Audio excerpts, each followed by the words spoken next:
जब भी हम लोग यहाँ पर हिमालय का वर्गीकरण करते हैं, ठीक है, जब भी हम लोग हिमालय का क्लासिफिकेशन करते हैं तो आप लोग इस बात को बहुत अच्छे तरीके से जानते हैं, बहुत अच्छी तरीके से जानते हैं कि सबसे ऊपर जो है उसको हम लोग क्या बोलते हैं, उसको हम लोग यहाँ पर ट्रांस हिमालय बोलते हैं, ठीक है। हिमालय के बाद, ट्रांस हिमालय के बाद में आता है हमारे पास में हिमालय, जिसको हम लोग यहाँ पर क्लासिफाइड करते हैं वृहत हिमालय में। उसके बाद में दूसरा जो आता है लघु हिमालय, और लघु हिमालय जो होता है इसको हम लोग क्या बोलते हैं, इसको हम लोग मध्य हिमालय के नाम से भी जानते हैं। और तीसरी जो श्रेणी होती है उसको हम लोग क्या बोलते हैं, उसको हम लोग बोलते हैं यहाँ पर शिवालिक श्रेणी। क्या बोलते हैं उसको? शिवालिक श्रेणी जो है वो बोला जाता है। तो ये तो ऊंचाई के आधार पर है, लेकिन अगर मान लीजिए आपसे कोई पूछे कि बता जरा हिमालय का क्षेत्रीय वर्गीकरण करिए, क्या हिमालय का रीजनल क्लासिफिकेशन जो है वो आपसे करने को अगर यहां पर बोल दे रीजनल क्लासिफिकेशन, तो आपका जवाब जो है वो यहां पर क्या होगा?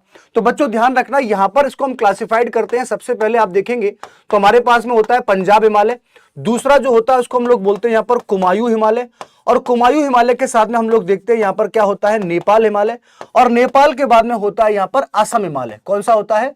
असम हिमालय। अब यहां पर जो हमने क्लासिफिकेशन किया है वो तो किस आधार पर कर दिया हमने? ऊंचाई के आधार पर कर दिया है, यानी कि हाइट के आधार पर कर दिया है।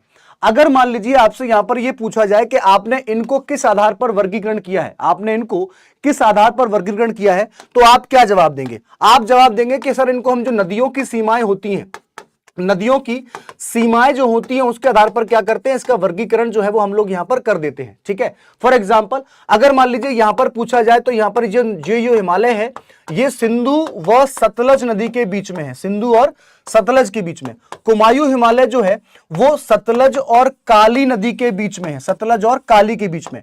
नेपाल हिमालय जो है वो काली व तीस्ता नदी के बीच में है, काली व तीस्ता के बीच में है। और आप मुझे बताएंगे कि ये जो हिमालय है वो तीस्ता और यहां पर कौन सी नदी होगी जिसके मध्य में आपको देखने को मिल जाएगा, जिसके मध्य में आपको देखने को मिल जाएगा? इसका जवाब आप लोग मुझे एक बार फटाफट से सोच के और समझ के यहां पर आंसर जो है वो मुझे यहां पर आपको दे देना होगा, ठीक है। What will be the right answer? एक प्रश्न तो ये बन जाएगा।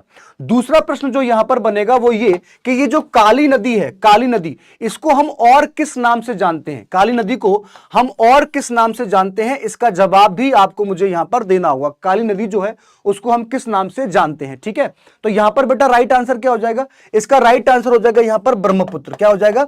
ब्रह्मपुत्र जो है वो यहां पर राइट आंसर हो जाएगा। और ध्यान रखना कि ब्रह्मपुत्र जो है उसको यहां पर दिहांग के नाम से, और दिहांग के साथ साथ में इसको सियांग के नाम से भी जानते हैं। किस नाम से? इसको सियांग के नाम से भी जाना जाता है। यह बात आपको पता होना चाहिए, ठीक है। अब आते हैं कि भाई काली नदी जो है उसको हम किस नाम से जानते हैं? तो काली नदी जो है उसको हम लोग बेटा शारदा के नाम से जानते हैं। किस नाम से? शारदा के नाम से उसको जाना जाता है। ऐसा आपसे पूछा जाएगा। नेपाल से इसका ओरिजिन होता है। यह बात आप लोग लिख लीजिए, इसको नोट डाउन कर लीजिए। यहां